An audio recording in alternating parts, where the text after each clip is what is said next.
دنیا به چه دردی میخوره وقتی دقیقه ها شده برام اسارت.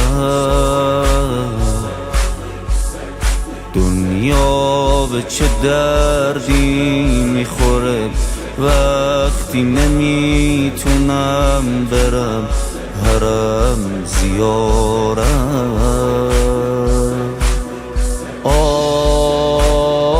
شدم حب شدم دوری از تو به هم ریخته منو امام حسین. شدم غم شدم بیا بشنو صدا سینه زنو امام حسین. میخوام بی خیال دنیاشم،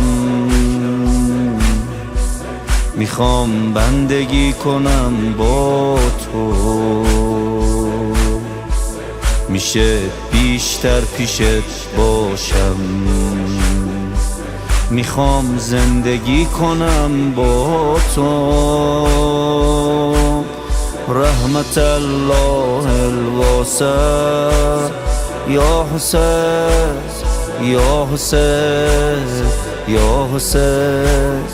رحمت الله الواسع یا حسین یا حسین یا حسین. دنیا به چه دردی میخوره وقتی گناه نمیذاره چشام بباره. دنیا به چه دردی میخوره وقتی گداد حال خوشی دیگه نداره.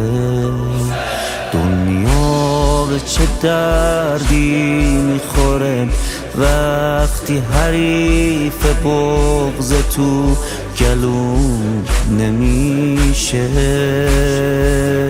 دنیا به چه دردی میخوره وقتی جدایی بینمون تموم نمیشه. شدم حب شدم دوری از تو به هم ریخته منو امام حسین.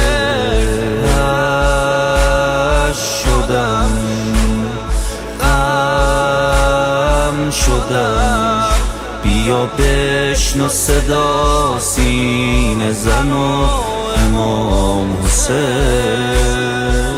میخوام بی خیال دنیاشم، میخوام بندگی کنم با تو، میشه بیشتر پیشت باشم، میخوام زندگی کنم با تو.